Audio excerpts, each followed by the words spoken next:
अस्सलाम वालेकुम नाजरीन, आप देख रहे हैं हमारा इल्मी अदबी फ़ेसबुक पेज तहरीक बक़ाए उर्दू। पेश खिदमत है हमारा आज का प्रोग्राम। मुअज़्ज़ज़ ख़वातीन व हज़रात और हमारे इंतहाई मोहतरम व मुकर्रम नाज़रीन व सामीन कराम, शाम के 5 बजा चाहते हैं और हम आपके रूबरू हैं तहरीक बक़ाए उर्दू के इस इल्मी अदबी प्रोग्राम को लेकर। हर शाम की तरह हस्बे वादा हम कोई ना कोई नया शख्स, शायर, अदीब, माहिर अदब इत्तफ़ाल, अफसाना नवीस, खातून हो या कोई भी साहिबे किरदार, हम आपके रूबरू लाते हैं उनके ख़यालात से, एहसासात से, जज्बात से, यहाँ तक कि उनकी तख्लीक़ात से आपको रूबरू कराते हैं। बहुत अच्छा एक वक्त गुज़रता है जो हमारे ही नाज़रीन ने हमें कहा है। तो बहरहाल ये प्रोग्राम्स इंशाअल्लाह आइंदा भी जारी और सारी रहेंगे। इनका मकसद सिर्फ़ और सिर्फ उर्दू की तदरीज है, उर्दू की तरवीज है, उर्दू की बका है, फ़रोग है, और जहाँ तक मुमकिन हो सकता है तो हम एक दूसरे से जुड़ भी रहे हैं। ग्लोबल विलेज के इस दौर में, साइंस और टेक्नोलॉजी के इस दौर में, साइबर एज में, साइंस और कंप्यूटर की इस दुनिया में हम जहाँ भी हों बस अमन का पैगाम दे रहे हैं, अदब की आबियारी कर रहे हैं। इसी तरह के ये प्रोग्राम्स हो रहे हैं। आपने देखा होगा कि अगरचे कोई हिंदू है, मुस्लिम है, सिख है, ईसाई है, लेकिन वो अदब नवाज है, खादिम अदब है, बिलखसूस अदब उर्दू है, और उससे भी बढ़कर वो चाहे हिंदो पाक से हो या के खलीज ममालिक से या के उर्दू की नई बस्तियों से। ये प्रोग्राम्स हम हर शाम आपके रूबरू इसलिए भी लाते हैं कि हम एक होकर तमाम तर जो हैं ज़िंदगी के मसाइल के साथ साथ अदब के मसाइल को भी डिस्कस करें। हम एक दूसरे से नए नए मौज़ूआत पे बात करें। आज का जो प्रोग्राम है ये भी इसी सिलसिले की एक कड़ी है। जी हाँ, हमारी आज की मेहमान जो हैं वो मोहतरमा फ़रीदा हुमा साहिबा हैं।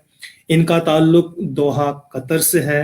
माहिर तालीम हैं, अफसाना निगार हैं, शायरा हैं, अदीबा हैं, और सबसे बड़ी बात कि बहुत ही खूबसूरत इंसान है। और ये देखिएगा कि आज का मौजू इनका है अदब और अदब इत्तफ़ाल। तो हम कोशिशें यही कर रहे हैं कि अदब के तमाम तर जो असनाफ़ हैं, उनके जो एस्पेक्ट्स हैं, उनकी जो मैं कहूँगा कि शेड्स हैं, पहलू हैं, उन पे बातें हों। तो बहरहाल ये सफ़र चलता रहेगा। सुल्तान अख्तर साहब का शेर है कि चलते रहे तो पाँव पकड़ती रही ज़मीन, चलते रहे तो पाँव पकड़ती रही ज़मीन, ठहरे तो हम पे वक्त की दीवार गिर गई। तो चलते रहिए। ये सफ़र आज का मैं चाहूँगा कि हमारी मेज़बान प्रतिमा सिन्हा साहिबा आएँ और हमारी आज की मेहमान मोहतरमा फ़रीदा हुमा साहिबा का इस्तकबाल करें और उनसे गुफ्तगू करें।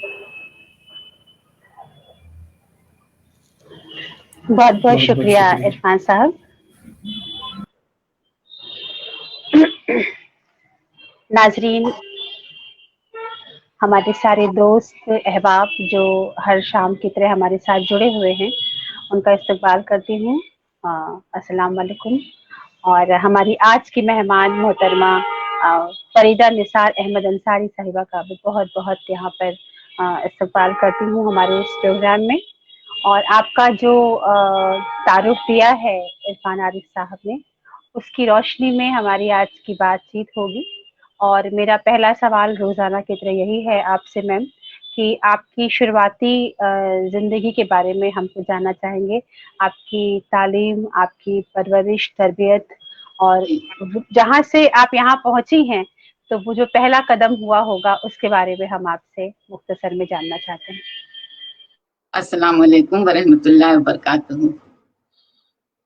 जिंदगी का सफर जारी व सारी है।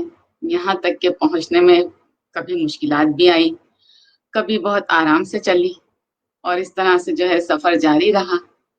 मुंबई से दोहा का सफर याद करती हूँ तो बहुत मुश्किल होती है, लेकिन बहरहाल जो भी है अल्हम्दुलिल्लाह बहुत अच्छा गुजारा और बहुत अच्छे तरीके से गुजारा। मेरी तालीम जो है वो उर्दू मैंने जो है वो अंजुमन इस्लाम गर्ल्स हाई स्कूल, जिसे आज सैफ जी तैयब जी स्कूल हाई स्कूल के नाम से जाना जाता है, वहां से शुरू हुआ मेरा तालीमी सफर। और 10वीं का इम्तिहान मैंने वहीं से पास किया, मुंबई से।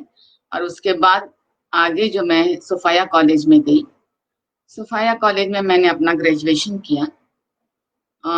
ग्रेजुएशन में मेरे सब्जेक्ट्स थे सोशियोलॉजी और साइकोलॉजी।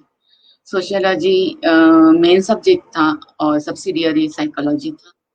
अल्हम्दुलिल्लाह वो वहां से चलने के बाद जो है फिर शादी और घर गृहस्थी, और बाद में जो है मैंने दरमियान में बीएड का कोर्स किया। जब मेरा छोटा बेटा वो मतलब हुआ था, उसके बाद ही मैंने ये कोर्स किया, बीएड का कोर्स।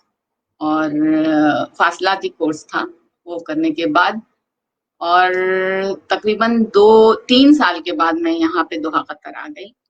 और यहाँ पे यहाँ की जो मारूफ एक स्कूल है आइडियल इंडियन स्कूल, जिसमें जो एनसीईआरटी की तरफ से मतलब यहाँ पे तालीम दी जाती है, वहां पर मैंने तकरीबन 22 साल पढ़ाया अल्हम्दुलिल्लाह।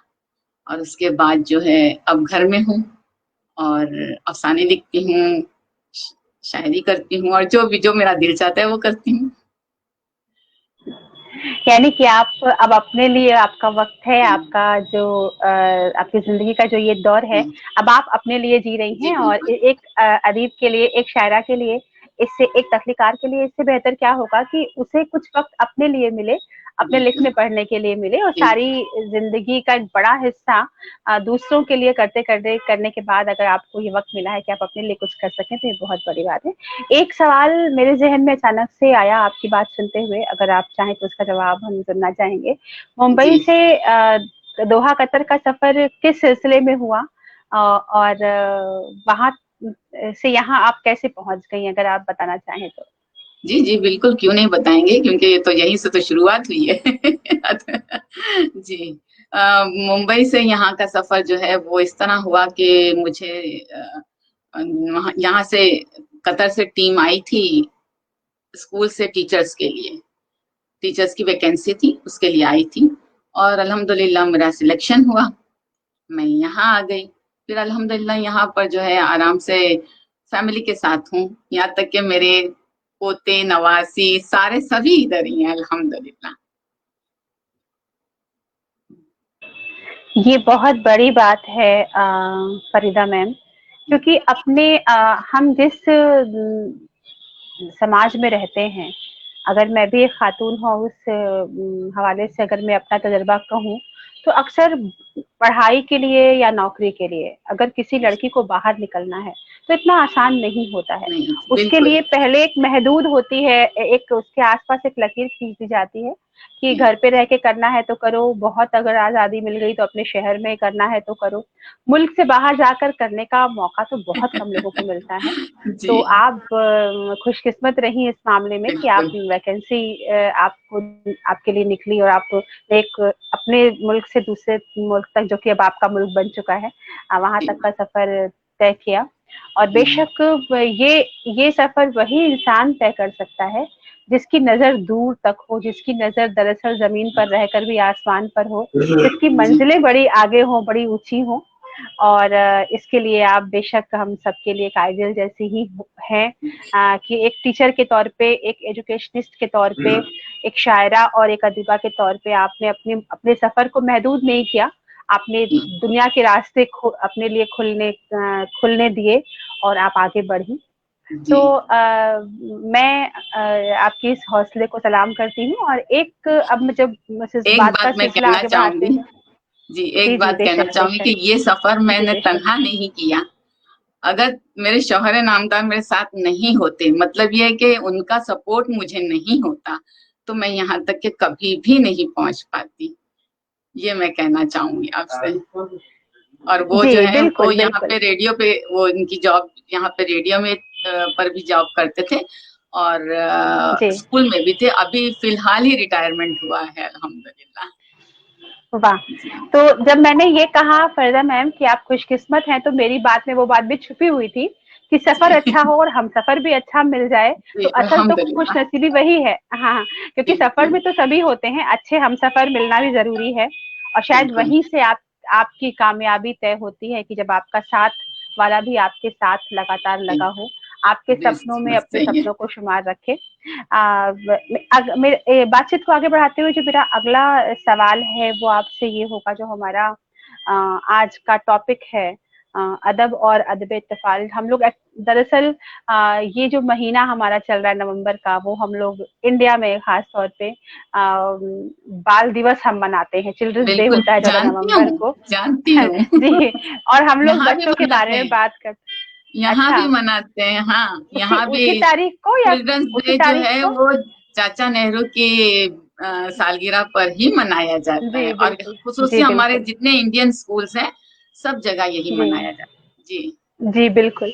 और जब हम लोग चिल्ड्रंस डे मनाते हैं तो हम लोग बहुत सारी बातें करते हैं बच्चों को लेके, बच्चों के अदब को लेके, बच्चों की बेहतरी को लेके, लेकिन अमल में कितना लाते हैं ये आप जैसे एजुकेशनिस्ट ही बता सकते हैं हम लोगों को। जी तो पहले मैं ये जानना चाहती हूँ कि आपका ये नौकरी और इंडिया से दोहा कतर तक का सफर, ये सब चीजें तो चली रही थी, अदब से आपका जुड़ना कैसे हुआ? आप एक शायरा और एक अदीबा के तौर पे जी कैसे आगे आई, और आपने क्या क्या तख्लीकात की, आपकी किताबें क्या हैं, उनके बारे में हम तफसील से जानना चाहते हैं। जी। अदब से मेरा नाता पहले भी था, अब भी है, और हमेशा रहेगा। उसके बगैर मैं रह नहीं सकती शायद।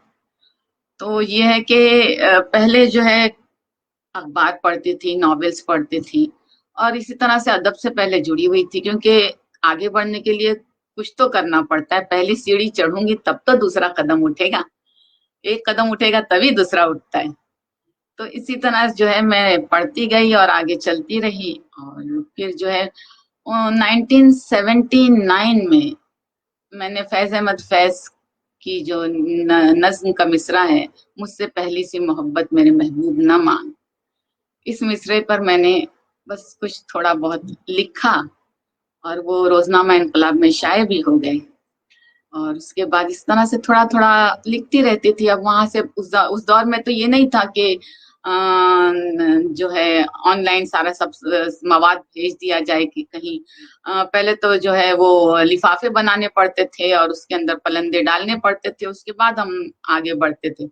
तो खैर बहरहाल वहां से उसी तरह से और जुड़ते हुए। साथ साथ एक जवाबी लिफाफा भी डालना पड़ता था कि हाँ। अगर आपको मंजूर ना हो तो वापस भेज दें। जी। तो इस तरह से जो है होता था, और हम करते थे। फिर उसके बाद धीरे धीरे ये जो है याहू वगैरह आने लग गए, तो फिर उसी के जरिए से मैं अपने काविशात जो है वो मुख्तलिफ महानामों में और अखबारात में भेजती रही।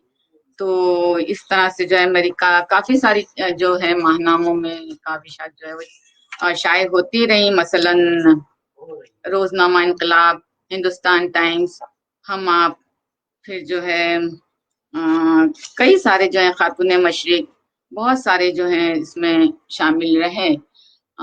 इवन ये जो है कि भोपाल एकेडमी से भी एक रिसाला निकलता है, उसमें भी मेरा एक अफसाना साहिबान आया। और इस तरह से बस सफर चल पड़ा है, और वो अभी तक चल रहा है अल्हम्दुलिल्लाह। बैरून तो मुल्क भी आप मेरा आते रहे हैं। जी जी जी जी। तो आपने जो दो किताबों की बात अपनी बताई मुझे, जी तो उन किताबों के बारे में थोड़ा तफसीली जानकारी हमें दें कि किताबें क्या थी और अफसाना कैसे लिखा, किन हालात में आप अफसाने लिख पाई, क्योंकि हर अदीब के लिए एक माहौल होता है जब वो लिखता है, जी कोई कोई चीज उसको छूती है, कोई चीज उसको कहते हैं ना कि मजबूर करती है लिखने के लिए, कोई टॉपिक। तो कैसे जी। आपने अफसाने लिखे हैं, कैसे आप अपने लिए सब्जेक्ट को इंतखाब करती हैं कि इस पे लिखना है, और इन किताबों में कितने कितने अफसाने हैं और किन किन टॉपिक्स पे हैं? देखिए, मेरी पहली किताब जो है वो ये है शंगर्फी आंचल के साए। ठीक है, और इस पे जो है इसके नाम को लेकर जो है काफी सारी मकबूलियत मुझे मिली। शंगर्फी ये नया लफ्ज लोगों के लिए नया लफ्ज तो नहीं कह सकती, जो जानने वाले हैं वो जानते हैं। इसका जो इस्तेमाल हाजिरा मसरूर ने किया था अपने नॉवेल में पहले, मुझे ये नाम बहुत पहले से पसंद था और मैंने इसी को जो है अपना पहली किताब का नाम दिया। ये किताब जो शाये हुई है ये 1918 में 2018 में शाये हुई, और इसको ये मेरी पहली किताब थी। और इस अल्हम्दुलिल्लाह ये अल्लाह का करम है कि इस पहली किताब को महाराष्ट्र उर्दू साहित्य अकादमी अवार्ड से नवाजा गया, अल्हम्दुलिल्लाह। क्या बात है, वाह वाह वाह, जिंदाबाद। और मुबारक, हम मुबारक अल्हम्दुलिल्लाह आपको अब देना चाहते हैं। जी, जी बहुत शुक्रिया, जी। बहुत शुक्रिया। दूसरी किताब जो है मेरी गौहर कुलजुम, ये 2019 में शाये हुई। और जी, ठीक है। जी जी, आपकी किताबों के नाम मतलब उन्वान और टाइटल बहुत सुंदर है, दोनों ही किताबों के दोनों ही जो जी नाम है और जो जी उनका कवर पेज है। जी जी, तीसरी इसी साल आ जाती, लेकिन लॉकडाउन क्या कहें इनको, इसकी हाँ, वजह से बहुत हम चीजें इंडिया रुक गई। जी की बहुत सारी जी चीजें जी। रुक गई। ये रुक गई। हम्म, अदब इत्तफाल पे भी जो मुझे लिखना था वो भी काम पेंडिंग में आ गया। तो इंशाल्लाह ताला जी देखते जी हैं, जी। एक महीना आगे है या फिर हम्म, अगले साल तो है ही है इंशाल्लाह। अल्लाह चाहे तो सब कुछ हो सकता है। बिल्कुल बिल्कुल, अल्लाह बिल्कुल चाहेगा जी और जी इंशाल्लाह जरूर होगा। बहुत चीजें रुक गई इस बार फरदा मैम, लॉकडाउन की वजह से। ये 2020 हमारा काफी जी सिखाने वाला साल भी रहा और काफी कुछ बताने वाला साल भी जी रहा और रोकने वाला साल भी रहा। लेकिन जी अगले साल जरूर बेहतर होगा, इसकी हम दुआ करेंगे। जी जी, लेकिन इस और साल में लॉकडाउन ने भी हमें बहुत कुछ सिखा दिया। बहुत कुछ सिखाया, बहुत कुछ सिखाया। जी लॉकडाउन ने बहुत कुछ दिया भी हमें, और उनमें से एक चीज जो हम आप बात कर पा रहे हैं, जी, ये बिल्कुल रास्ता यही है जो कहने हमें जा रही दिया। थी। जी, क्योंकि हम इसके पहले हम सोच ही नहीं सकते थे या चाहते ही नहीं थे। जरूरत नहीं लगती थी कि हम ऑनलाइन इतनी संजीदा प्रोग्राम्स भी कर सकते हैं, इतने जी मानीखेज प्रोग्राम कर सकते हैं। जी जी तो बेशक इसने हमें एक रास्ता दिया और हमें एक चीज और बताई कि इंसान अगर करना चाहे तो कोई भी हालात हो, मुसीबत हो, बहुत देर तक हमें रोक नहीं सकते। हम पहले बिल्कुल परेशान सही है। होते हैं, फिर हम हाँ रास्ता निकालने की कोशिश हाँ, करते हैं। ये तो और इंसान की फितरत है। ये जी इंसान की फितरत बिल्कुल। है कि वो पहले परेशान होगा, लेकिन फिर रास्ता धीरे धीरे धीरे धीरे निकल जाता है। निकालेगा। तो जी ये हम लोगों ने रास्ता निकाला, मिलने का, जुलने का, अदब का सफर जारी रहे इसका। तो हम सब इसके इस सफर के साथ चल रहे हैं, ये हमारे लिए खुशकिस्मती है। बिल्कुल। अब मैं बिलखुसूस हमारा जो टॉपिक है उस पर मैं बात करना चाहती हूँ आपसे मैम। बच्चों के लिए किताबें, बच्चों के लिए अदब, बच्चों के लिए तख्लीक, इसको हमेशा हमने दोयम रखा है। मुझे ये लगता है कि जब हम लिखने की बात करते हैं तो गजलें, नज़में, बड़ी-बड़ी किताबें, अफसाने, नॉवेल्स, लेकिन उनका उनके जो मेन कैरेक्टर्स होते हैं या जो उसका टॉपिक होता है, वो बहुत बड़ी चीजें होती हैं। जब बच्चों के लिए बात आती है तो हम वही परी कथाएं, फेरी टेल्स, चंदा मामा और या फिर कोई फिक्शन, उसकी तरफ ही हम लौट जाते हैं, और या तो फिर हम उस पर ध्यान नहीं देते हैं। जी ऐसे में क्या होता है कि बच्चा अगर पढ़ने वाला है तो वो बड़ों की किताबें उठाता है, और बड़ों के लिए लिखी किताबें कभी-कभी उसके समझ से बाहर हो सकती हैं और उसके लिए ना पढ़ने वाली भी हो सकती हैं। तो बिल्कुल ये जो एक बहुत बड़ा सवाल है कि बच्चों के लिए बच्चों वाली किताबें, और यहाँ भी एक बहुत बारीक सी बात है कि बच्चों के लिए बच्चों वाली किताबें का मतलब ये नहीं हुआ कि हम ऐसे ही कुछ भी लिख दिया ऑल फॉल।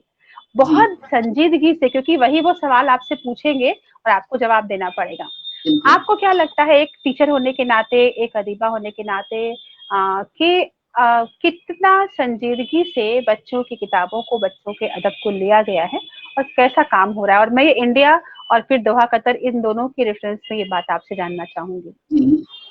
देखिए, बच्चों की किताबों पर काम तो काफी सारा हो रहा है।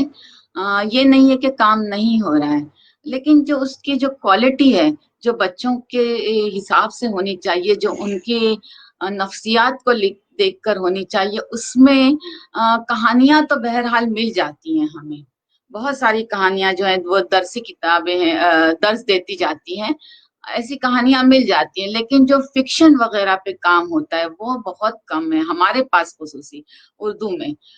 इसकी बनिस्बत आप दूसरे जुबानों में देखिए बहुत सारा मवाद मिलेगा, लेकिन हमारे पास जो है ना बिल्कुल एक क्या कहेंगे कि बस अपने ही दायरे में घूमते रहते हैं हम, उससे बाहर निकलने की कोशिश नहीं करते। हमारे अदबा व शोरा जो अदब इत्तफाल पे जो काम कर रहे हैं, वो उन्हें चाहिए कि वो इन चीजों पर भी जो है तवज्जो दें और उस हिसाब से वो लिखें।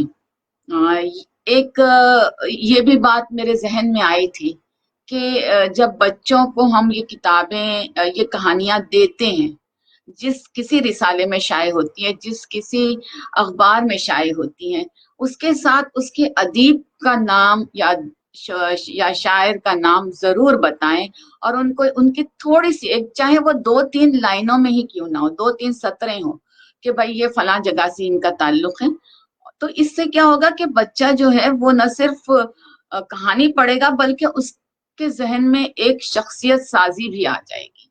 हमारे पास ये बात नहीं है, वो होना चाहिए। ये एक पहली बात है। इसके अलावा जो है वो 2-3 बातें मैंने जहन नशीन करके रखी हुई हैं।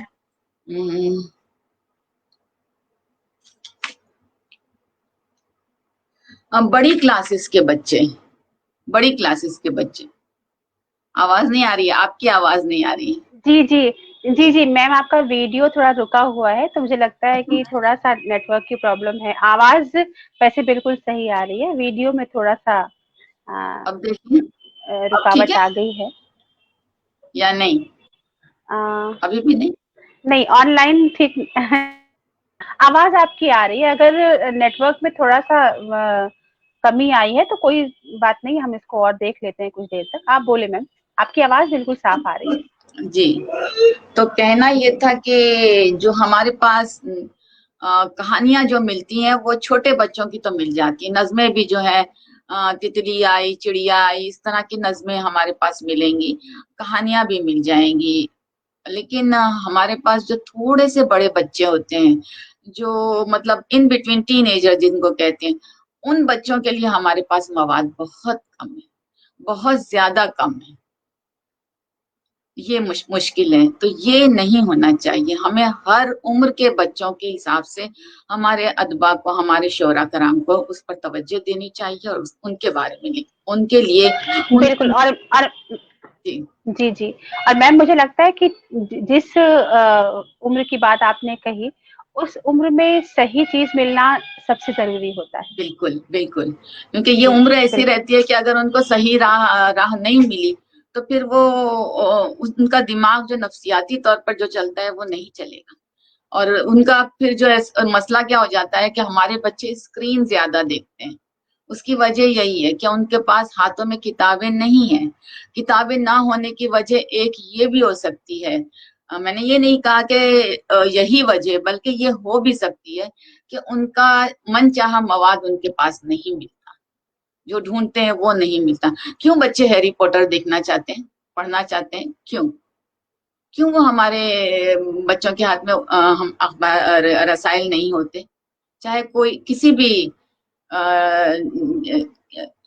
रिसाले को हम देखें, बहुत कम रसायल जो है उर्दू में मिलते हैं, मिलते हैं लेकिन उनके कारी नहीं होते।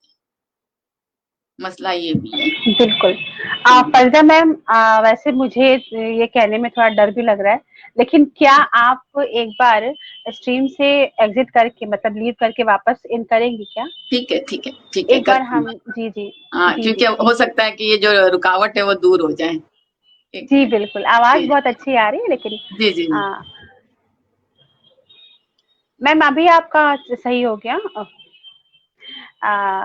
हमारे साथ आज हमारी मेहमान मोहतरमा फरीदा निसार अहमद अंसारी साहिबा दोहा कतर से हैं। हाँ, और हम उनसे अभी बिलखुसूस बच्चों के अदब पर बात करने की कोशिश कर रहे हैं, और बहुत ही ज़रूरी वो बात हमको बता रही हैं, और मेरे ख्याल से अब उनको हम ऐड कर सकते हैं।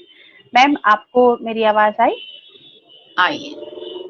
जी, अब आपका वीडियो भी शुक्र अल्लाह की चल पड़ा। और मैं इसी बीच जनाब हमीदुल्लाह खान साहब का शुक्रिया अदा करती हूँ, वो हमारे साथ हैं और रोज की तरह प्रोग्राम में बने हुए हैं। मोहतरम फारूकी तहमीद साहब हैं, मोहतरम आलम बनारसी साहब हैं, मोहतरम अकरम अंसारी साहब हैं हमारे साथ, और मोहतरम परवेज मुजफ्फर साहब। आप सभी का बहुत बहुत शुक्रिया प्रोग्राम में जुड़े रहने के लिए। हाँ मैम, तो आप जो कह रही थी आप उससे आगे कंटिन्यू करें।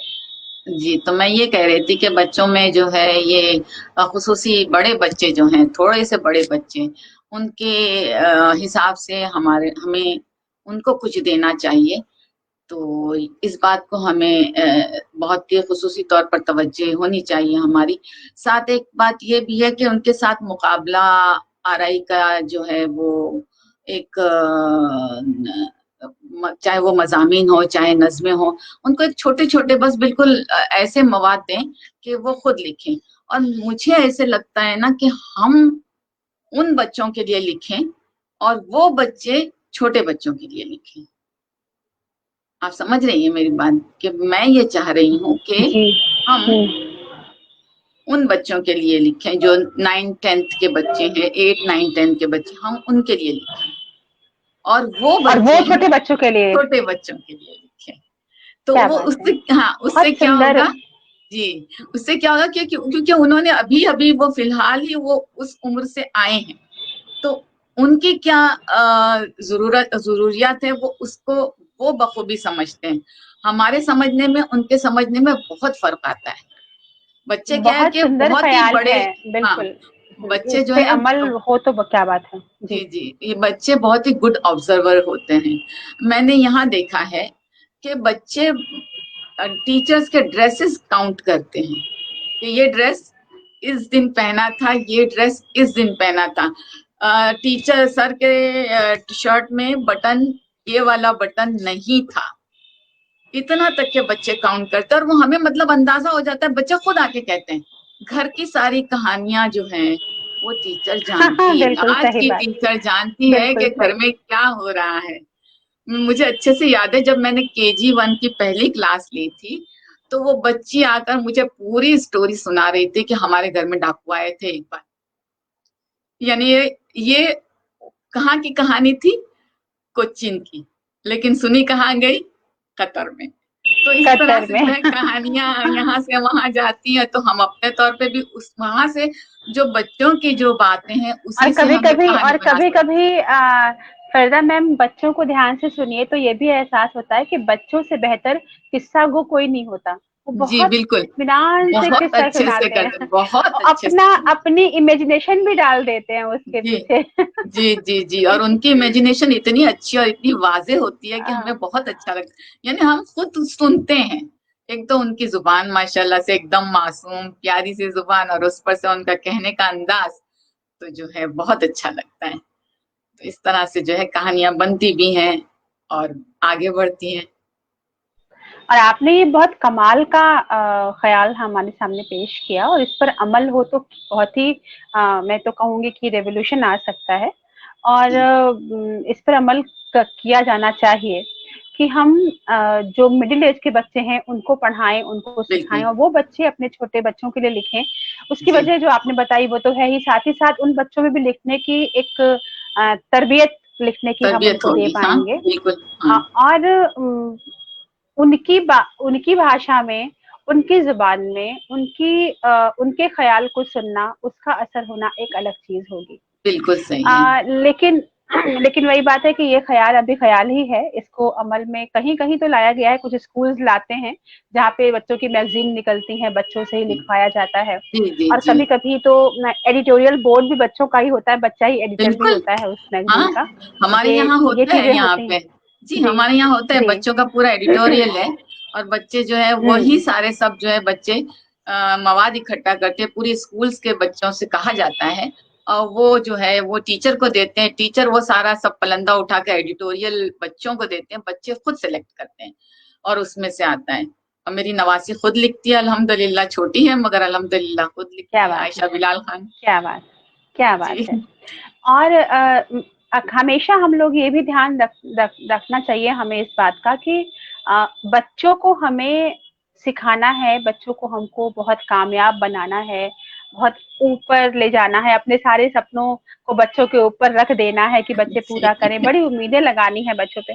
लेकिन हम एक जरूरी काम करना भूल जाते हैं, बच्चों को गलतियां करने का भी मौका दीजिए। जी। बच्चों से उम्मीद हमेशा ये मत करिए कि वो जो करेंगे वो परफेक्ट ही होगा। जब बिल्कुल। तक गिरते हैं शहसवार ही मैदान जंग में, मंजन तो सही जब है। तक बच्चा वो चलना नहीं सीखेगा, गिरना नहीं सीखेगा, दौड़ना नहीं सीखेगा, अपने आप की हार पर खुद उस चीज को एक्सेप्ट करना नहीं सीखेगा, तो ये सब चीजें अदब से भी आती हैं, पढ़ने से लिखने बिल्कुल। से आती हैं।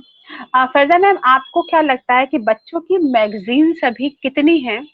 अगर मैं इंडिया की बात करूं या दोहा कतर की बात करूं, कितनी है, तो किस तरह से काम कर रही हैं, और कितना आपको लगता है कि होना चाहिए इस लिए काम? होना तो चाहिए और भी, लेकिन अब जो है जितना है, अगर उसी में थोड़ी सी और मेहनत करें तो काफी ठीक होगा। अब जैसे कि यहाँ से इंडिया से कई सारे जो है डाइजेस्ट वगैरह निकलते हैं बच्चों के लिए। महानामा फूल, नौनिहाल, गुल बूटे, खिलौना पहले निकलता था, हमारे जमाने में निकलता था, बहुत अच्छा लगता था। और मुझे गुल बूटे में जो है वो खिलौना नजर आता है। मैं गुल बूटे के जो मुदीर हैं फारूक सैयद साहब, वो यहाँ आए थे एक बार मुशायरे में, तो उन्होंने उनसे मैंने कहा था कि मुझे आपके जो है गुल बूटे में खिलौना नजर आता है। इसी तरह दो कलियां पहले निकलती थी। अभी तो जो है पयाम तालीम है, उमंग, टॉफी, ये सारे अखबारात हैं, रसाइल हैं, महानामा फूल है, इस तरह से कई सारे हैं। अल्हम्दुलिल्लाह पहले भी काम होता था, अभी भी काम होता है। बस ये है कि थोड़ा सा उसमें जैसे मैंने पहले आपको बताया, इस तरह से अगर कुछ नई चीजें उसमें ऐड की जाएं तो बहुत अच्छा होगा। और खुसूसी तौर पर जैसे देखिए, हम तो जानते हैं कि पुराने जो हमारे अदब अतफाल के जो लोग हैं, जो शोराय कराम या जो अदबा हैं, उनको हम गिन सकते हैं, हमें उनके नाम पता है। मोहम्मद हुसैन आजाद, अल्ताफ हुसैन अली, मिर्जा गालिब ने भी लिखा है, डिप्टी नजीर अहमद, अमीर खुसरो बिन नजीर अकबर आबादी, इकबाल है, इस्माइल मिर्ठी हैं, ब्रिज नारायण चकबस्त हैं, हाफिज जालंधरी, सूफी गुलाम मुस्तफा, कुरतुल ऐन हैदर, असमत चुगताई तक के लिखा है उन्होंने। तो ऐसे सभी के नाम हम जानते हैं, हमने पढ़ा है उन्हें। लेकिन हमारे बच्चे क्या आज के हम कलमकारों को जानेंगे? उनको जहन में रहेगा? तो ये बातें बच्चों को जहन में लाना चाहिए। सही बात है। और आपने जो एक मैगजीन का नाम लिया खिलौना, जी और यकीन मानिए जब भी हम अदब इत्तेफाल पे बात करने के लिए यहाँ पे आते हैं और ये बातें होती है कि जो मैगजीन्स बच्चों की थी पहले और अब, तो खिलौना का नाम 99% लोग लेते हैं। और मैं वही सोचती हूँ कि आपने आज गुलबुटे मैगजीन का नाम जी लिया।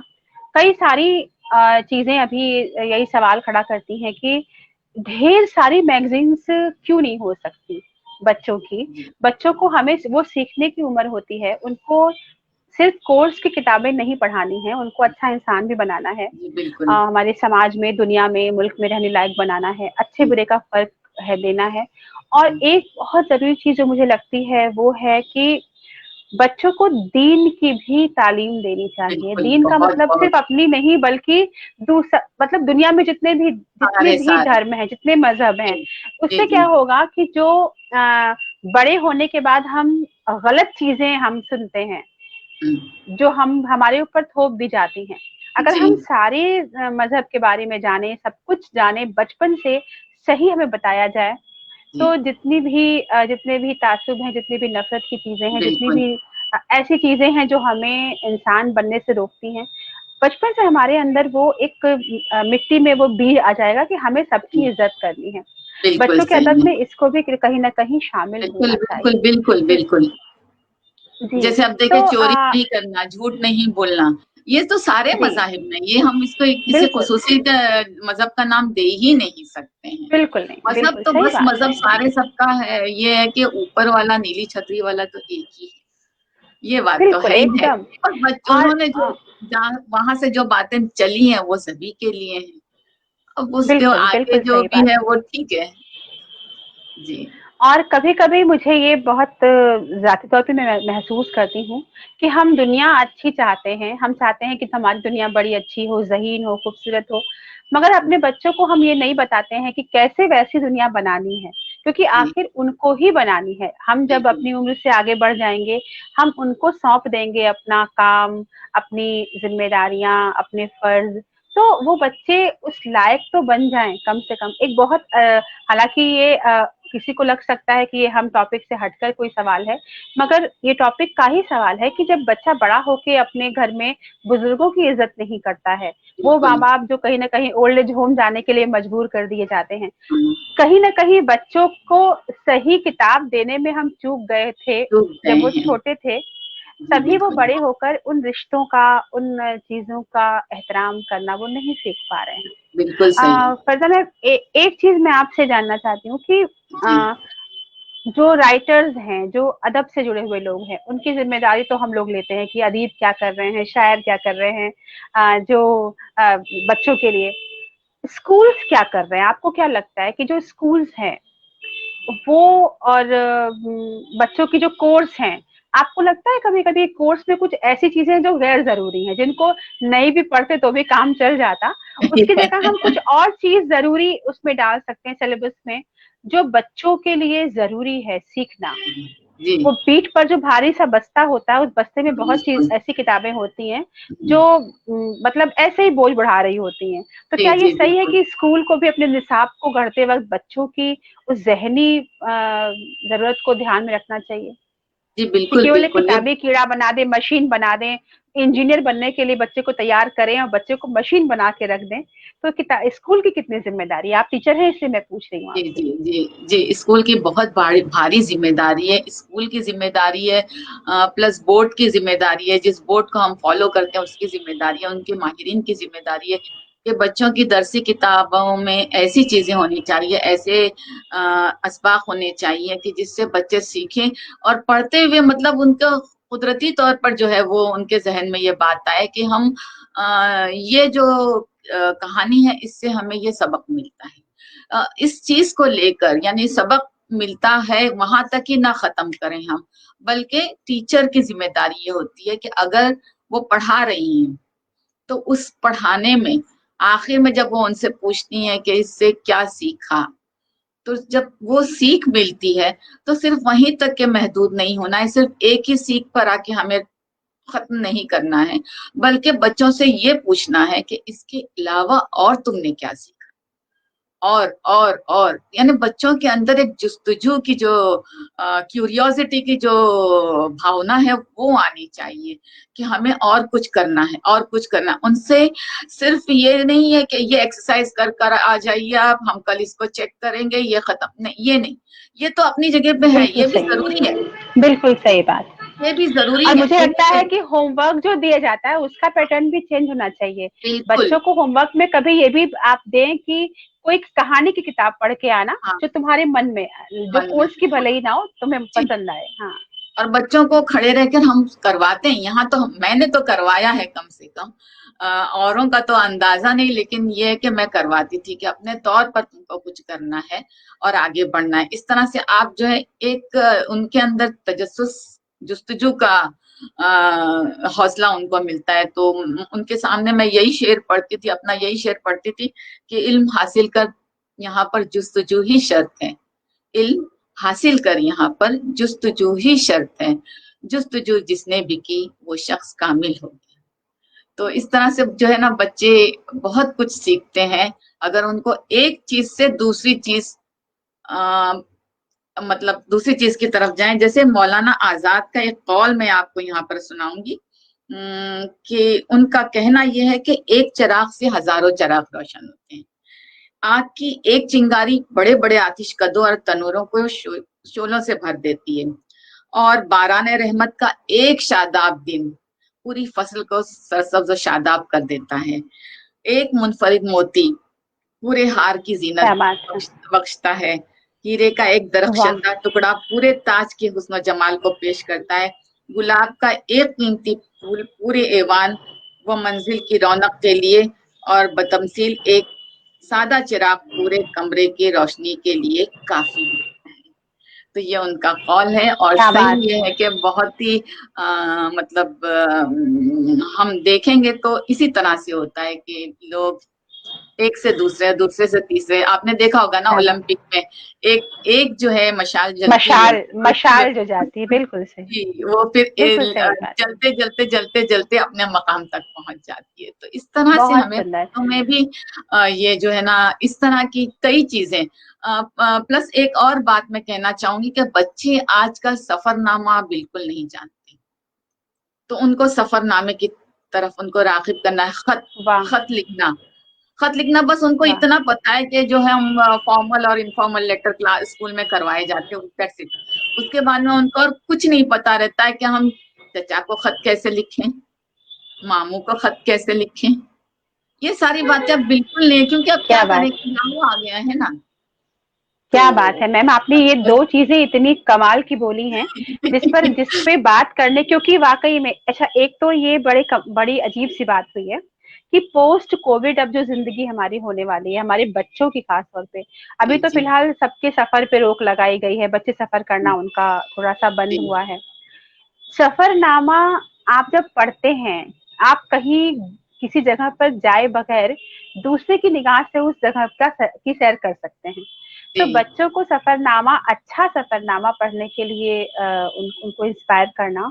और दूसरी बहुत सुंदर चीज आपने बोली, जिसको हम आपको तहरीक की ओर से आपको हम खास तौर पे शुक्रिया अदा करना चाहते हैं इस बात को यहाँ उठाने के लिए। खत लिखना ये भी एक कला है, एक फन है, अपनी बात को लिख के जाहिर करना। बड़े होके इसीलिए हम कई बार मार खा जाते हैं, मतलब अपने हालात से छूट जाते हैं कि हम ना बोल के कहने लायक हैं, ना हम लिख के बताने लायक हैं। आजकल क्या है कि वो टेक्स्ट होता है, टेक्स्ट में भी जुबान टेढ़ी मेढ़ी लिखी जाती है, स्पेलिंग का अल्लाह ही हाफिज है। और उसके अलावा मेल लिखना है तो 4 लाइन में मेल लिख के सेंड कर दिया, जवाब में रिप्लाई में ओके थैंक्स रिसीव्ड लिख दिया, हो गया काम आपका। जो हम लोग लिखा करते थे, काटना, बनाना, मिटाना, लंबे लंबे वो, मुझे तो वो पीले पोस्ट कार्ड और नीले अंतर्देशी याद है इंडिया वाले जी। तो और उससे हमारी जबान जो बनती थी, हम सेंटेंस बनाना सीखते थे, हम लफ्जों को इंतखाब करना सीखते थे। वो तो आपको लगता है कि घर में, मान लीजिए कि आप ही घर में हैं, आपकी ग्रैंड डॉटर दूसरे कमरे में है, तो भी कहा जा सकता है कि तुम दादी के नाम एक लेटर लिखो और लाकर उनको दो।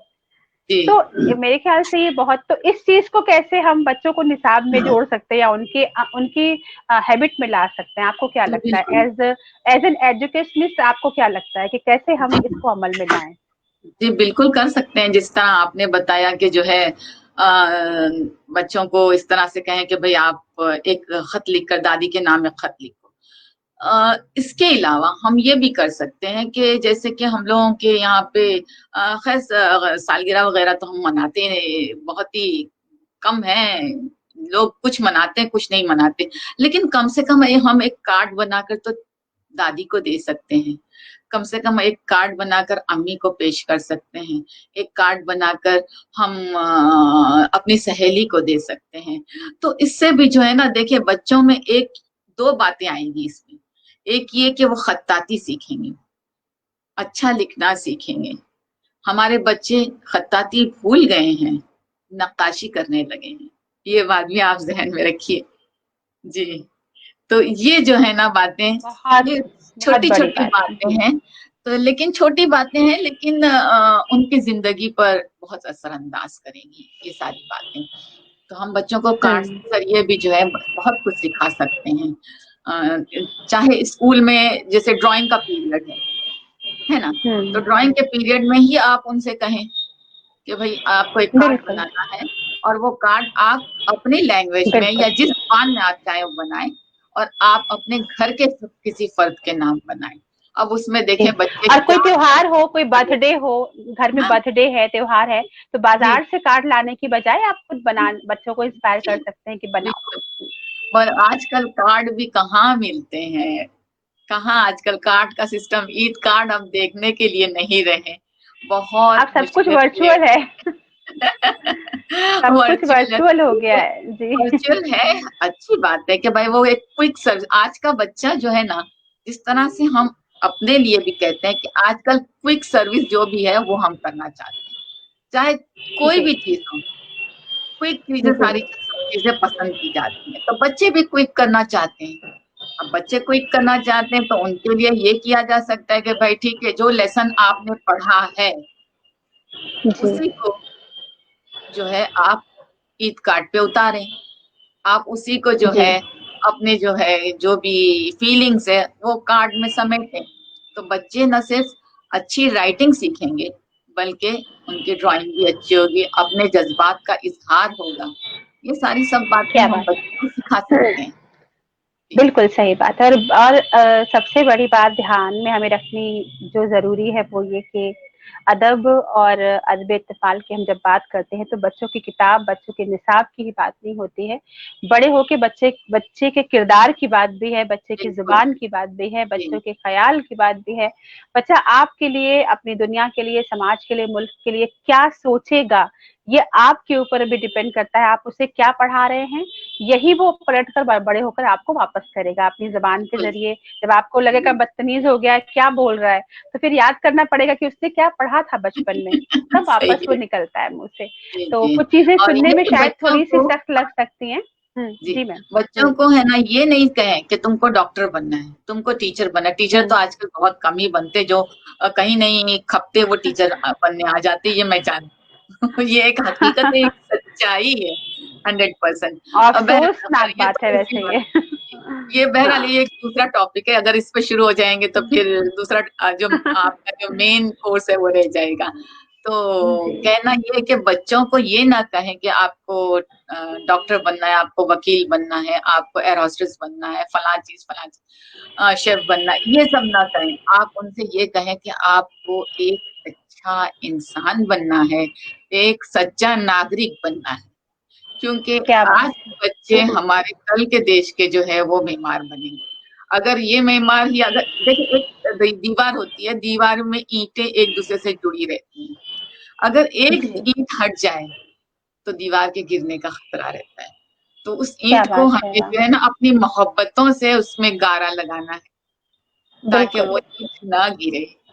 और ये भी है मैम कि अगर आप ईंट की दीवार बना रहे हैं, वो आपने शुरुआती ईंट ही टेढ़ी रख दी तो पूरी दीवार टेढ़ी बन जाएगी आपकी, पूरी टेढ़ी बनेगी, फिर लिनन टावर बन जाएगा। बिल्कुल। तो और आपने एक बहुत बड़ी बात कही जो अफसोस वाली भी है लेकिन सच्चाई भी है, इस पर भी सोचना आपने सही कहा कि अलग से बात की जा सकती है कि जो कुछ नहीं बन पा रहा वो टीचर बन जा रहा है, तो वो जिनको पढ़ाएगा उनका क्या होगा, ये फिर वही सवाल आता है। तो टीचर वही होता है जो बाई पैशन बाई चॉइस बने, मोहब्बत जिसके लिए हो उसकी टीचिंग, जैसे आप हैं और जैसे हमारे सदर साहब हैं प्रोफेसर इरफान आरिफ साहब जो बाई चॉइस टीचर हैं, प्रोफेसर हैं। तो जब ऐसे टीचर होते हैं तो जरूर बच्चे का मुस्तकबिल बहुत ब्राइट हो सकता है। तो अब इरफान साहब का जिक्र आ गया है और वो मुझे लगता है टीचर की जब बात हो रही हो, टीचर के फराइज की बात हो रही हो बच्चों के अदब को लेकर, तो उनको मैं जोड़ूंगी, ये सही वक्त है उनको जोड़ने का हमारी बातचीत में। मैं अपने तहरीक बकाए उर्दू के सदर इरफान आरिफ साहब को जोड़ रही हूँ हमारी इस बातचीत में। और टीचर जो बाई चॉइस टीचर हैं और जिनको पता है कि बच्चों को सही कैसे देना है और क्या देना है, तो मैं चाहूंगी कि अब आप इस बातचीत में शामिल हों। मैं बड़ी ही खूबसूरत और संजीदा गुफ्तगू सुन रहा था और बड़ा अच्छा भी लग रहा था, क्योंकि फरीदा साहिबा उस दहलीज पर हैं जहां उन्होंने एक उम्र को पार करके अपने तजर्बात को यहाँ शेयर किया हमारे साथ, बड़ी खूबसूरत बातें की।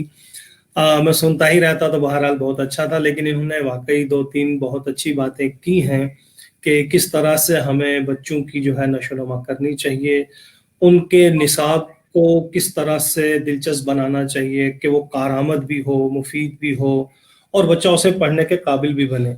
यही चीज़ें जो हैं, चूँकि मैं खुद एक उस्ताद हूँ और कभी-कभी महसूस भी करता हूँ कि वो मॉरल एजुकेशन कहाँ गई, वो असबाब कहाँ गए। जैसे आपने भी बात की तो मैं सुन रहा था, हमारा जो करिकुलम बन रहा है, जो निसाब तरतीब दिया जा रहा है, फ्रेमवर्क जो है, वो टोटली मतलब मैं कहूँगा कि बच्चे की ज़हानत के मुताबिक नहीं है।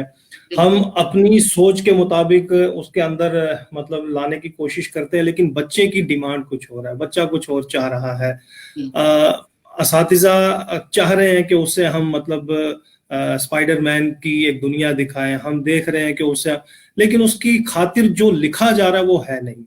तो जैसे आपने कहा कि लिखने के लिए बच्चों तक पहुंचना बहुत जरूरी है, यानी साइकोलॉजिस्ट होना जरूरी है। हम यहाँ गजल लिख पा रहे हैं। और मैं एक बात इरफान साहब, मैं माफी चाहती हूँ, एक बात मैं करूंगी। अब चूंकि 2 उस्ताद आ गए हैं तो वापस मैं स्टूडेंट की भूमिका में आ गई हूँ। एक बात जरूर मैं कहूंगी, जैसे मैं अपने बचपन में और मेरे बड़े होने के बाद जो बाकी बच्चे मेरे आसपास रहे हैं, अक्सर हम किताबें छुपा के पढ़ते हैं बड़ों वाली, और हमें डांट पड़ती है कि तुम ये किताब क्यों पढ़ रही हो। बड़े हमें डांट देते हैं, लेकिन इसका मतलब वो ये नहीं समझना चाहते कि शायद आप जो किताब हमको देना चाहते हैं पढ़ने के लिए बच्चा समझ के, वो हमारे दिमाग से बहुत छोटी है, हमें इससे अधिक कुछ चाहिए जो हमें बड़े की किताब में कहीं मिल रहा है। तो ये जिम्मेदारी लिखने वालों की, टीचर्स की, राइटर्स की है कि बच्चा जो अभी कहा इरफान साहब ने कि जो भूख है उसकी पढ़ने की, आप उसे वो नहीं देंगे तो वो छुपा के बड़ों की किताबें पढ़ेगा और फिर बहुत कुछ ऐसा पढ़ेगा जो उसे नहीं पढ़ना चाहिए।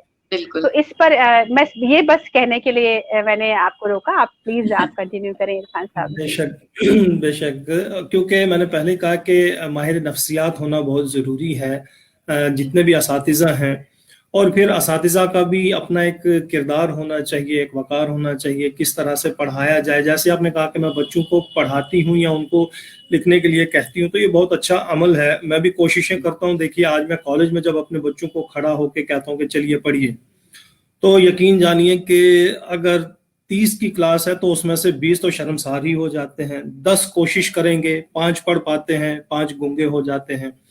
तो ये जो है एक इस वक्त का अलमिया जो है, ये शर्म नहीं करनी चाहिए। मैं बच्चों को कहता हूँ, देखो यार मत शर्माओ, आप पढ़ने की कोशिश करो, मैं आपके साथ साथ पढ़ूंगा।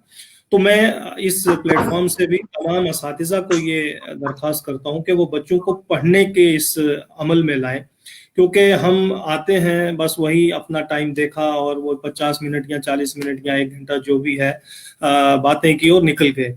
बच्चों को इसके अंदर इन्वॉल्व करने की ज़रूरत है। मैं चूंकि आपसे ही ये जानना चाहूँगा, आप भी एक दर्स और तदरीस के साथ जुड़ी हुई खातून हैं और हमसे ज़्यादा आपकी मैं कहूँगा कि बच्चों के साथ ज़्यादा रग़बत होती है, और वैसे भी बच्चे मैडम मैडम मैडम ज़्यादा प्रेफर करते हैं। तो मतलब कैसे ये अमल हो पाए, जैसे कि आपने भी कहा कि बच्चों को लिखना सिखाना चाहिए, बहुत ज़रूरी है। क्योंकि आज बच्चों का देखिए, बच्चा बोल तो पाता है, बच्चा समझ भी पाता है, लेकिन वो लिख नहीं पाता है, क्योंकि हमें उसे लिखने का वक्त नहीं देते हैं। हम सोचते हैं कि 40 मिनट हम अपना बोल के बस कहानी खत्म कर लें, लेसन खत्म कर लें और उसके बाद छुट्टी। हम चाहते हैं कि असातिज़ा और खासकर आप यानी हम जैसों को कुछ ना कुछ ऐसी नसीहतें दें कि हम किस तरह से बच्चों को तख्लीकी अमल में मतलब शामिल कर पाएं। घर बैठे हैं तो उनको कहा जाए कि भाई इस तरह से कहानियां लिखें। अगर क्लास के अंदर बैठे हैं तो उनको कुछ अमल दिया जाए, प्रैक्टिकल, यानी हम कहते हैं कि उर्दू में प्रैक्टिकल नहीं है, ये सारे प्रैक्टिकल हैं। अगर हम अमली जिंदगी में उतरने की कोशिश करें, बच्चों को इन्वॉल्व करें, तो प्रैक्टिकल है। कई लोगों से मेरी यही बात हुई कि जी उर्दू में तो बस आए आप कहानी सुनाई निकल गए। मैंने कहा मेरे भाई ऐसा नहीं है, बहुत दुश्वार है जुबान को पढ़ाना, फिर उसको समझना समझाना। तो आप क्या चाहेंगी कि बच्चों को किस तरह से, मतलब वो चाहे छोटे नौनिहाल हों या के बड़े कॉलेज के, उनको कैसे इन्वॉल्व किया जाए इस तरह की एक्टिविटीज में कि वो कुछ प्रैक्टिकल सूरत में कुछ कर दिखाएं? हमारे पास पहले एक दिन मनाया जाता था जो एग्जीबिशन हम लगाते थे, और एग्जीबिशन साइंस मैथ्स वगैरह के तो होते ही थे, लेकिन हम लोग अपनी अपनी अपनी जुबानों के भी उसमें जो है अपने एक एक कमरा दिया जाता था। उस कमरे को हमें सजाना रहता था, तो उसको इस तरह सजाते थे कि बच्चों से मॉडल्स बनाते थे, क्रिएटिविटी उनमें लाने में, और प्लस जो है उसके साथ में जो है चार्ट बनवाते थे। चार्ट पे खूबसूरत सा शेर लिख दिया और उसकी अक्कासी उस पर जो होती थी कि उसमें फलां ने क्या किया है। अब जो अखबार की बातें अगर हैं तो अखबार के कोट्स जो लेकर और अखबार में क्या उस कोट में कहा गया उसे दर्शाया जाए, इस तरह से करते थे। मंजर बताना है, मंजर बताने से बच्चों के जहन ज्यादा खुलते हैं। यानी देखिए, तहरीरें तो मैं मानती हूँ तहरीरें बोलती हैं, बगैर देखिए हम सिर्फ अगर देखे चैट करते हैं, तहरीरें बोलती हैं, ये नहीं कहती हूँ कि नहीं बोलती, लेकिन उससे ज्यादा तस्वीरें बोलती हैं। उस तस्वीरों में जो जज्बे हैं वो बोलते हैं। अगर उसको बिल्कुल सही जिस बात। तरह से चाहे वैसे तस्वीर बने तो तस्वीरें बोलेंगी। तो इस तरह से जो है ना बच्चों से हम करवाते थे, और प्लस तस्वीरें मॉडल देर बनाते तक थे। याद भी रहती हैं, विजुअल्स देर जी तक जी याद भी रहते जी, हैं, याद भी ताउम्र रहती याद रहते हैं। जी बिल्कुल। अब बच्चों को जैसे मैंने एक बार करवाया था कि बीरबल की खिचड़ी, ये हिंदी का मैंने हिंदी भी पढ़ाई है जी। तो बीरबल की खिचड़ी जब बच्चों को बताया, लेसन हो गया, लेकिन उसको जो लेकर मैंने एक बच्चे से जो है मॉडल बनाया। मॉडल इस तरह से बनाया कि जो है एक गत्ता लिया, गत्ते पर सारा सब वो जो घास वगैरह उगाना वो सब किया। 3 जो है स्ट्रॉ लिए, 3 स्ट्रॉ को इस तरह से बांधा और छोटी सी इस तरह से एक रिबन से एक हंडिया टिक, बच्चों के खिलौने जो है उसमें से एक हंडिया लेके लगा दी, और साइड में जो है बीरबल और कई सारे लोग, वो भी जो है मतलब कागज पर बनाकर उसके पीछे आइसक्रीम स्टिक लगाकर और उसको खड़ा कर दिया। इस तरह से तो बच्चों को जो ये है ना बिल्कुल याद हो गया कि ये बीरबल की खिचड़ी मैम ने इस तरह से बनाई थी, वो अब भी याद करते हैं।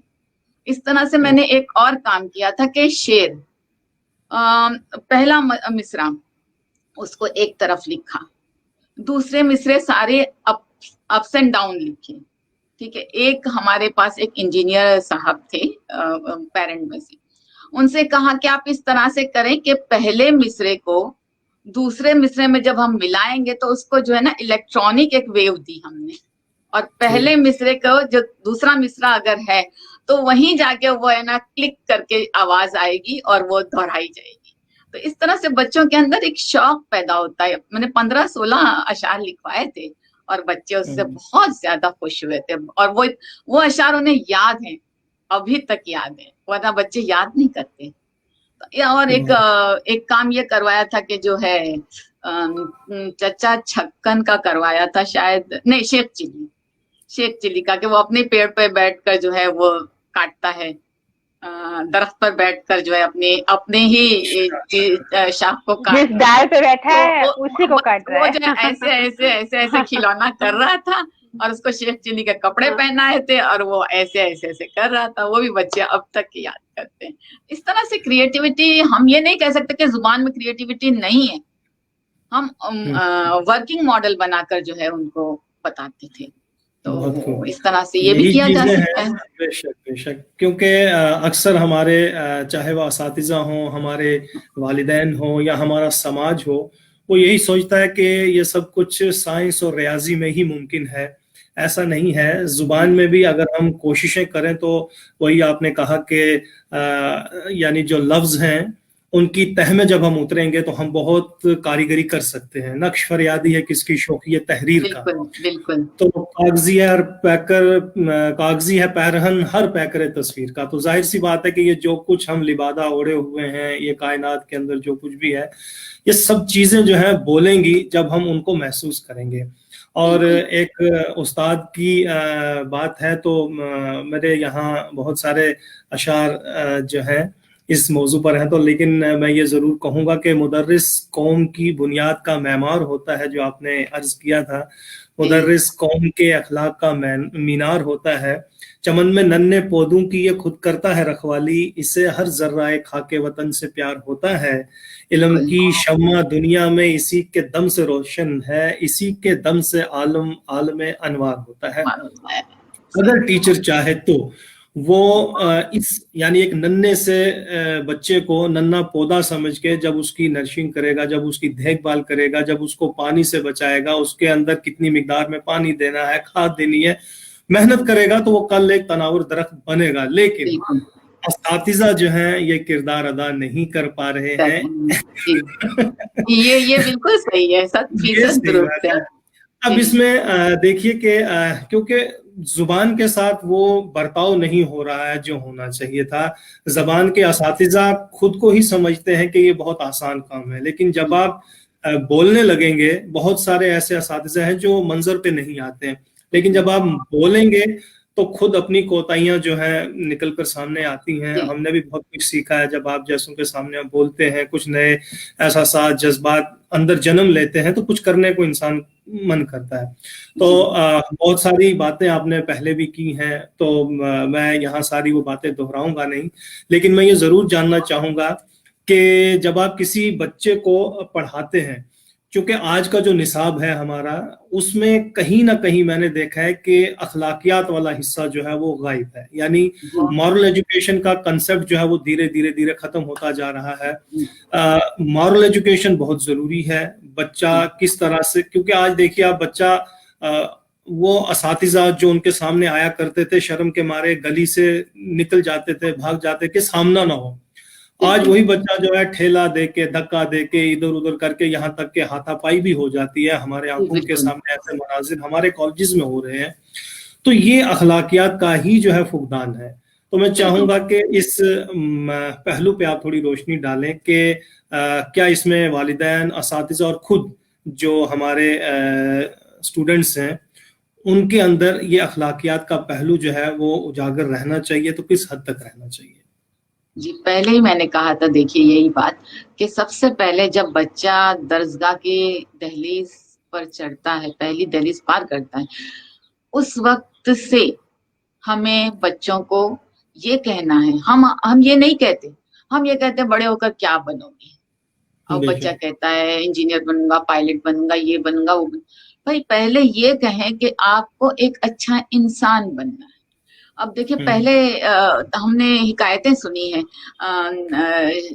शेख अब्दुल कादिर जिलानी साहब, शेख सादी जी, कई ऐसी कहानियां हैं जो मतलब हिकायतें हैं जिनका जिक्र अगर किताबों में ना भी हो, तो टीचर्स का ये फर्ज बनता है, वालिदैन का फर्ज बनता है कि बच्चों को थोड़ा वक्त दें और उनको ये कहानियां, ये बातें समझाएं, सुनाएं उनको, ताकि उनके अंदर एक जहन साजी हो उनकी। अगर ये जहन साजी अभी नहीं होगी, बाद में भी नहीं रहेगी। और अगर जहन साजी नहीं होगी तो आगे जाकर वो बच्चा माना के पायलट बन जाएगा, माना के वो एक इंजीनियर बन जाएगा, लेकिन वो एक अच्छा इंसान कैसे बनेगा, वो किस तरह से लोगों से मिलेगा और किस तरह से गुफ्तगू करेगा।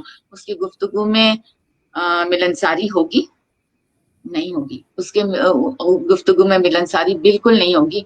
वो बस कहते हैं ना कि आजकल तो बस यही कहा जाता है टिट फॉर टैट। ये टिट फॉर टैट जो बच्चों में जो है ना, ये नहीं होना चाहिए। बच्चे जो है ये बातें सब बड़ों से सीखते हैं, घर में ये बातें होती हैं, तो वो बच्चे उन्हीं से सीखते हैं कि ये सारी बातें जो है ना नहीं करना चाहिए। घर में एक माहौल इस तरह से बनाए रखना चाहिए कि हर एक की इज्जत हो, अपना मकाम उसको देना चाहिए, चाहे वो दादी हो, चाहे वो नानी हो, चाहे वालदा हो।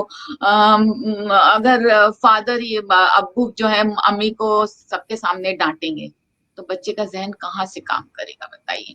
इस तरह से अगर हम बातें करें ना, तो एक बात के पीछे कई सारी बातें निकल जाएगी। और मैंने इसीलिए सबका जिक्र किया था कि वो चाहे वालिदैन हो या हमारा समाज हो, यानी हमें हर कदम पर मॉरल एजुकेशन का ख्याल रखना है, अखलाकियात का ख्याल रखना है।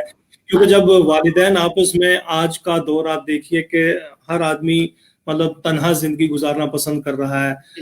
हम जॉइंट फैमिली हुआ करते थे तो 10 लोग एक घर में होते थे, आज 10 लोगों के लिए 10 घर भी कम पड़ रहे हैं, है ना। फिर उनके बच्चों के लिए अलग बेडरूम्स हैं, अलग उनके रीडिंग रूम्स हैं, अलग सारी। तो ये जो इंसान कटता जा रहा है, एक दूसरे से कटता जा रहा है, तो जब उनका आमना सामना होता है तो वो बदतमीजियों पे उतर आते हैं, क्योंकि वो अखलाकियात नहीं उनके सामने। यही चीजें हैं। और मैं यहाँ शुक्रिया भी अदा करूंगा बचपन ग्रुप का, जिन्होंने बहुत खूबसूरत एक ग्रुप क्रिएट किया है और उसमें आप जैसे लोग हैं, हमें कहानियां। और मैं सिराज अजीम साहब का भी शुक्रिया अदा करूंगा, अजीम साहब जी जी जी, उन्होंने अच्छे दानिशवरों से, अच्छे असातिज़ा से हमारी मुलाकात कराई। बहैसियत उस्ताद, आप क्या कहना चाहेंगी कि उर्दू इस वक्त किस मुकाम पर है और बच्चों को किस तरह से उर्दू के साथ जोड़ा जाए? क्योंकि बच्चे आज ट्विंकल ट्विंकल लिटिल स्टार पढ़ना पसंद करेंगे, है ना, 1 2 3 पढ़ना पसंद करेंगे, अल्लिफ बे का नाम नहीं कोई लेता है। तो वालिदैन भी खुशी उसी में महसूस करते हैं कि मेरे बच्चे ने एक पोइम सुना दी, 1 to 10, 1 to 20, 1 to 100 इसने पढ़ लिया, 1 2 4 ये कहना बड़ा अजीब सा लगता है। लेकिन क्या जरूरत है इस वक्त भी हमें उर्दू के साथ बच्चों को जोड़े रखने की? उर्दू, और ये सिर्फ अदब इत्तफाल की बात नहीं है, अगर हम स्कॉलर्स की बात भी करें तो क्या उर्दू उनको वो मुकाम, वो मर्तबा दिला पाएगी कि जहां आज फरीदा अंसारी है? मैं सुन रहा था, चाहे बैक स्टेज पे ही था, तो आपने कहा था कि मेरा इंतखाब हुआ, मेरा सिलेक्शन हुआ। तो अगर आप अच्छी उर्दू लिखते हैं, अच्छी उर्दू बोलते हैं, अच्छी उर्दू को आप दूसरों तक पहुंचाने में अगर कारगर हैं, तो आप कोई भी मुकाम हासिल कर सकते हैं। तो मैं आपसे ही जानना चाहूंगा कि उर्दू की अहमियत और अफादियत को मद्देनजर रखते हुए आपका पैगाम क्या होगा? उर्दू की अफादियत तो अपनी जगह जो है वो बहुत अहम है। जुबान को हमें लेकर चलना है, इस जुबान को जो है और आगे उसकी तरवीज होनी चाहिए। लेकिन यही बात है कि आजकल वो जो अंग्रेजी का जो दौर चला हुआ है और अंग्रेजी को रोजी रोटी से जोड़ा गया है। मैंने अपने स्कूल में बच्चों को ये कहा है, ठीक है आप अंग्रेजी से रोजी रोटी के लिए जुड़ो क्योंकि ये आज की जरूरत है, लेकिन उर्दू को अपना शौक बनाओ। शौक अगर इंसान में हो तो वो रातों को भी लिखा लेता है। अगर शौक हो तो आप ख्वाब भी उर्दू में ही देखते हैं। आप कभी अंग्रेजी में ख्वाब देखा है? आपने अंग्रेजी जुबान में ख्वाब देखा है? मैं उनसे यही पूछती हूँ। जब जिस जुबान पर हमारा उबूर होगा हम उसी में ख्वाब देखेंगे। ये एक नफ्सियाती एक नुक्ता है जो मैं आपको बता रही हूँ कि इंसान वही चाहता है ख्वाब में जो वो खुद चाहता है। तो उसकी सोच जो है, उसके अफकार जो है वो उसको ख्वाबों में दिखाई देते हैं। तो जो जुबान हम जिससे जुड़े होंगे वही जुबान हमारी आगे होगी। न सिर्फ ख्वाबों की बात तो बात की बात है, दुनिया की बात करें तो हमें उर्दू को कायम दायम रखना है, आगे भी रखना है। चाहे वो बच्चों को किसी तरह से हमें उनमें शौक ये इस तरह से जगाना है कि उर्दू को रोजी रोटी से ना जोड़कर सिर्फ शौक ही कर लें। अगर वो शौक एक तालिब इल्म शौक के तौर पर उसको लेता है कि मुझे उर्दू में नज्म सुनानी है, मुझे उर्दू पे एक आर्टिकल लिखना है, तो इस तरह से जो है उर्दू धीरे धीरे आएगी। और फिर इसके अलावा एक बात मैं और आपको बताऊं कि जिस तरह से कंप्यूटर पे हम बच्चा CAT कैट लिख लिया, उसको पता है ये बिल्ली है, लेकिन हमारे बच्चे जो उर्दू नोइंग बच्चे, क्या उन्हें मालूम है कि बे के साथ लाम मिलाएं उसके बाद ई मिलाएं तो बिल्ली बनती है? ये नहीं मालूम है। तो उन्हें कंप्यूटर की तालीम इस तरह से दें कि वो उर्दू लिखना सीखें। मतलब कंप्यूटर पे ही क्यों ना हो, लेकिन उन्हें लिखने आना चाहिए। बच्चे उर्दू लिखते हैं लेकिन इंग्लिश में लिखते हैं, वो गलत है। उनको अपना जो है तहतुल लफ्ज आना चाहिए, हुरूफ तहजी से उनकी वाकफियत होनी चाहिए। ये सारी बातें जो है हमें मतलब असातिज़ा तो बताएंगे ही बताएंगे, लेकिन वालिदैन को भी बताना है और उनको ये बताना है कि तुम्हें एक अच्छा इंसान बनना है। इस तरह से हम जोड़ सकते हैं बच्चों को। जी जी बेशक।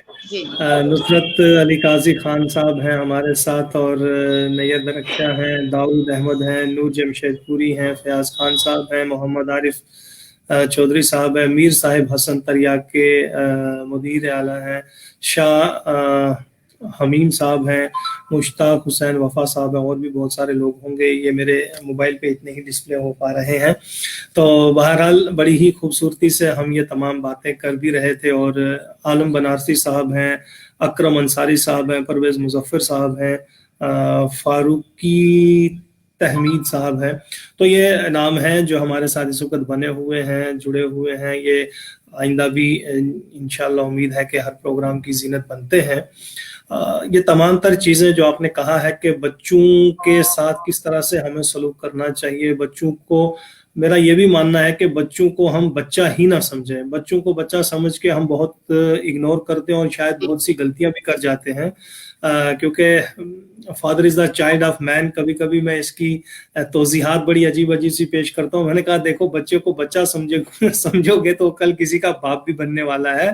तो उसके अंदर वो एतमाद पैदा करो, यानी वो बच्चा ही सही, लेकिन उसके अंदर वो एतमाद पैदा करो कि बच्चे तुम सिर्फ आज के बच्चे नहीं हो, कल के तुम एक जवां साल कोई नौजवान भी हो, बाप भी हो, रहबर भी हो, रहनुमा भी हो, उस्ताद भी हो। तो इन तमाम चीज़ों के लिए हमें कहीं ना कहीं, जैसे प्रतिमा ने शुरू में कहा था कि बच्चों की अगर कहीं कुछ गलतियां हो भी जाती हैं तो कर लेने दो, लेकिन उसकी इस्लाह साथ साथ में ज़रूरी है। क्योंकि जब इस्लाह का साथ रहेगा तो वो जाहिर सी बात है, जिस गलती से उसने सबक सीखा होगा तो वो दोबारा दोहराएगा नहीं करेगा। सही। बेशक। तो उर्दू के अंदर जो हम निसाब इस वक्त देख रहे हैं, बात मैं वही पहुंचा रहा हूँ क्योंकि आप तदरीस के साथ वाबस्ता हैं। बच्चों का जो निसाब हम बनाते हैं, जैसे आपने बहुत सारे नाम गिनाए थे, चाहे वो इस्माइल मीरठी हो, बहुत सारे नाम, इसमें चुपाई तक आप पहुंची थी कि हम ये तमाम नाम जानते हैं। आज की जो हमारी जनरेशन है वो हमारे ही नाम से नावाकिफ है कि मैं भी कोई शेर है ना, या आप कुछ लिख पा रही हैं। बच्चे आजकल अदब के साथ बहुत कम लगाव अपना जाहिर कर रहे हैं। यानी यूं समझिए कि वो कल से मुराद आने वाले वक्त में वो किताब को भी कोई अजूबा समझेंगे। जैसे किसी अजायब घर में जाते हैं तो हम कहते हैं वो देखिए ये किस सदी की चीज है, तो शायद हमारी किताबें भी कुछ ऐसी उनकी नजर में होंगी।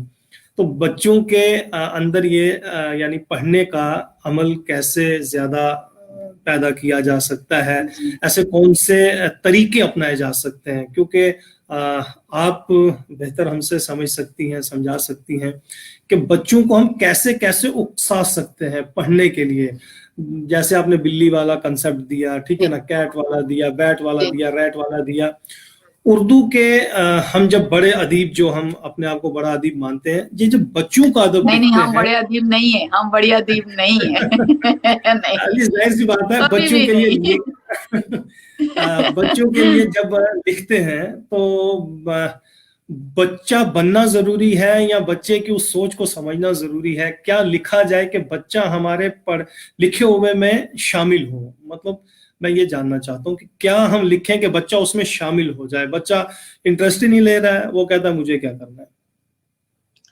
बच्चों को बच्चों के हिसाब से ही जैसे लिखा जाए, बच्चा बन कर लिखा जाए। हमें ये कहा जाता था पहले कि go to the child shoe and see what the child desire. हमें बच्चों के जूते में जाने के लिए कहा जाता था, यानी टीचर्स को ये कहा जाता था कि बच्चों के जूते में जा। जूते में जाना तो कोई पसंद नहीं करता, और जूते में जाने का मतलब ये नहीं है कि जूते में जाना, बल्कि उसका मतलब ये है कि बच्चों के अंदर उतरो। तो बच्चों को पहले हमें बच्चा बनकर उनके अंदर उतरना है, उनकी फीलिंग्स को जानना है, उनके जज्बात को जानना है, और उनके जज्बात जिस तरह चाहते हैं उस तरह लिखना। मैंने पहले भी प्रतिमा मैम को कहा था कि देखिए, बच्चों में हम आई बुलबुल, चिड़िया आई और हाथी आया, इस तरह से तो हमारे पास बहुत सारी नज़्में मिलती हैं, कहानियां मिलती हैं, लेकिन हमारे पास 8, 9, 10 के बच्चों के लिए बहुत कम उन पर हम लिखते हैं। तो वो नहीं होना चाहिए। यही बात मैंने पहले बताई थी कि हम उनके लिए लिखें, 9, 10, 8, 9, 10 के बच्चों के लिए, और वो बच्चे छोटे बच्चों के लिए लिखें, क्योंकि वो अभी ही उस उम्र को क्रॉस करके आए हुए हैं। इस तरह से तो ये सब उनकी फीलिंग हमें उनकी समझना चाहिए। मैं सजेशन लेकिन मैं ये महसूस करता हूं कि आज जो आप 9, 10, 11 स्टैंडर्ड की बात करती हैं, ये तो बहरहाल एक वही मुद्दा अनका है मेरी आलम तकरीर का। यहाँ कॉलेज के बच्चों को अपना लिखा हुआ नहीं, मतलब वो पढ़ा जाता है या वो अपने लिए नहीं लिख पाते हैं, तो क्रिएटिविटी का फुकदान है। मैं भी चाहूंगा कि तख्लीकियत जो है यानी इसका बोलबाला हो, बहुत ज्यादा जो है बच्चे आगे आए, वो लिखें।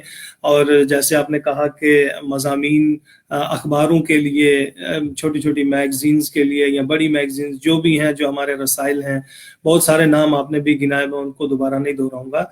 बच्चों को खुद लिखने की तरगीब दे, है ना, कुछ ऐसा कह सकते हैं कि हम वर्कशॉप्स हों जिनमें बच्चों को ऑन स्पॉट लिखने के लिए कहा जाए। क्योंकि हम भी अगर आज कहेंगे कि बच्चों कल आप मतलब लिख कर आना, तो वो कोई माँ से लिखवाएगा, कोई बाप से लिखवाएगा, कोई दोस्त से, कोई दादा से, कोई क्लास में खुद ही लिखना चाहिए। यस, क्लास में खुद ही लिखना चाहिए। देखिए एक बात मैं बताऊं आपको कि एक चार्ट लगा दें, मंजर बता दें वहां पे जी, और उनसे कहें कि इसकी जो है मंजर निगारी कीजिए। अब बच्चे देखिए किस तरह से मंजर निगारी करते, एक बच्चे की मंजर निगारी दूसरे की मंजर निगारी से बिल्कुल जुदा होगी। तो और फिर उनसे ये कहें कि भाई आप ही खड़े होकर इसे पढ़ें, जो है वो उसमें से बेस्ट सिलेक्ट करें। अपने स्कूल्स में हमारे कुछ असातिज़ा थे, तो वो अक्सर जब पिकनिक ले जाया करते थे सैर व तफरी के लिए, तो सबको अलग अलग बिठा दिया। सब जब मतलब खेल तमाशा खाना पीना हो गया, तो उसके बाद वो कहते थे आओ भाई सारे जुड़ जाओ, यहाँ बैठो। तो अब ये सामने जो आपको मंजर दिखाई दे रहा है, इस पे 10 लाइनें लिखो। तो यकीन जानिए बिल्कुल अलग अलग चीजें आती थी। मंजर एक ही है लेकिन 10 तरह के जुमले सामने आते थे। यानी आपका नजरिया अलग है, मेरा अलग है, इनका अलग है। तो वो चीजें आज बिल्कुल ही खत्म होती जा रही हैं। तो हम दुआ करते हैं कि आपके इस प्रोग्राम को हमारे नाजरीन सामीन पसंद करें और आपकी जो बातें हैं, इन बातों पे अमल करें कि वो लिखना सीखें, वो चीज़ों को महसूस करना सीखें। जो चार्ट आपने कहा कि आवेज़ा करें, सामने हम लगाएं, उसको फील करें कि इसमें क्या है।